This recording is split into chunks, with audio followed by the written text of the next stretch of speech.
সুপ্রিয় দর্শক, আজ আমি আপনাদের সাথে আলোচনা করব অনলাইনে ভ্যাট রিটার্ন কিভাবে দাখিল করতে হয় সেই বিষয় নিয়ে। প্রথমে আপনারা আপনাদের ইউজার নেম এবং পাসওয়ার্ড দিয়ে লগ ইন করবেন। লগ ইন করার পরে আপনার ডান পাশে এরকম একটি সাদা ড্রপ বক্স আসবে, সেখানে আপনি আপনার প্রতিষ্ঠানের নাম এবং বিন নাম্বার সহকারে ক্লিক করবেন। ক্লিক করার পরে ফিলিং অব্লিগেশনে এরকম একটি ফর্ম দেখতে পাবেন। সেই ফর্মটি হচ্ছে মূলত ভ্যাট রিটার্ন ফর্ম। ফিলিং অব্লিগেশনে আপনারা এভাবে ক্লিক করবেন। ক্লিক করার সাথে সাথে একটি মূসক 9.1 ফর্ম চলে আসবে।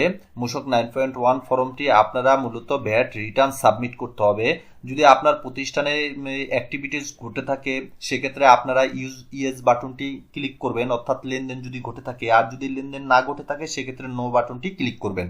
তো আমি এখানে দেখাচ্ছি একটি আমদানিকারক প্রতিষ্ঠান কিভাবে রেয়াত নিয়ে তার ব্যবসা প্রতিষ্ঠানের যে সকল পণ্যদ্রব্য বিক্রি করছে তা কোথায় এন্ট্রি দিবে। এখানে হচ্ছে উনি রেয়াত নিচ্ছে, যেহেতু উনি স্ট্যান্ডার্ড রেট এবং গুডসে 4 নাম্বার সাবফর্মটি ফিল আপ করবে। তো 4 নাম্বার সাবফর্মে আমরা এইভাবে ক্লিক করব। ক্লিক করলে আমাদের মূল 4 নাম্বার সাবফর্মটি চলে আসবে।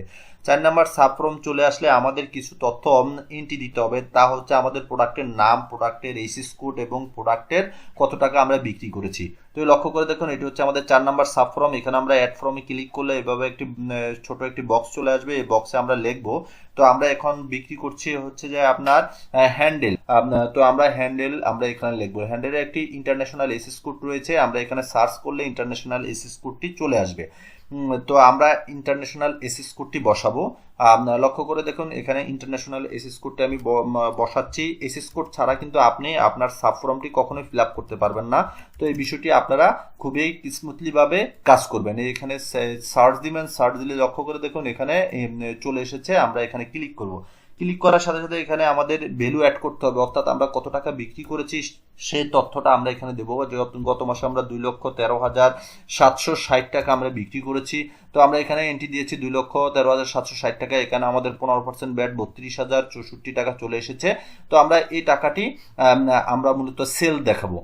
তো আমরা আমাদের মূল ফর্মে চলে যাব।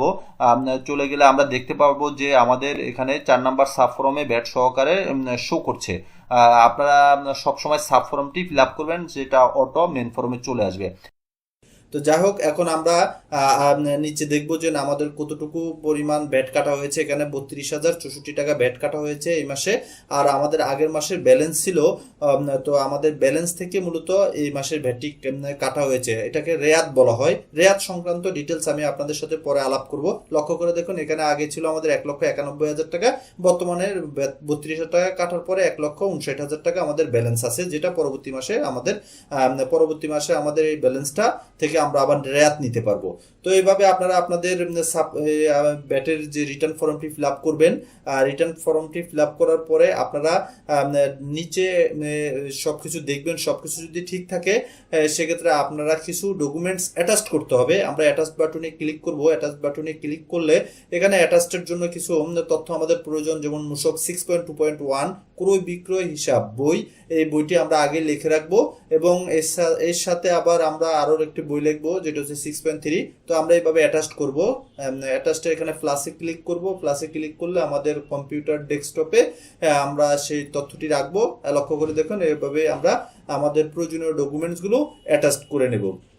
তো আপনারা আপনাদের প্রয়োজনীয় ডকুমেন্টসগুলো এভাবে অ্যাটাচমেন্ট করে নেবেন।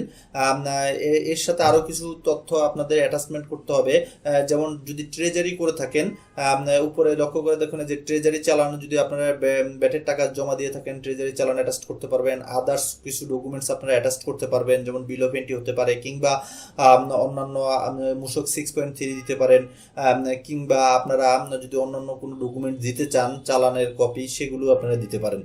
তো এইভাবে আপনারা সবকিছু তথ্যগুলো আপনারা সুন্দরভাবে অ্যাটাচ করে নেবেন। তো আমরা এখানে সব সাব ফর্মগুলো ফিল আপ করার পরে, অ্যাটাচমেন্ট করার পরে আমরা আমাদের ফর্মটি সুন্দরভাবে দেখে নেব। সবকিছু যদি ঠিকঠাক থাকে সেক্ষেত্রে আমরা এখানে ক্লিক করে পেজের সাবমিট অপশনে গিয়ে সাবমিট করে দেব। সাবমিট করলে ওকে বাটনটি ক্লিক করলে আমাদের ভ্যাট রিটার্নটি সাবমিট হয়ে যাবে। ভ্যাট রিটার্ন সংক্রান্ত কিংবা রেয়াত সংক্রান্ত যদি আপনাদের কোনো প্রশ্ন থেকে থাকে আপনারা আমাদের সাথে যোগাযোগ করতে পারেন। আমাদের অফিস হচ্ছে ঢাকা ফার্মগেট। এছাড়া আপনারা আমাদের সাথে ফোন করতে পারেন আমাদেরকে।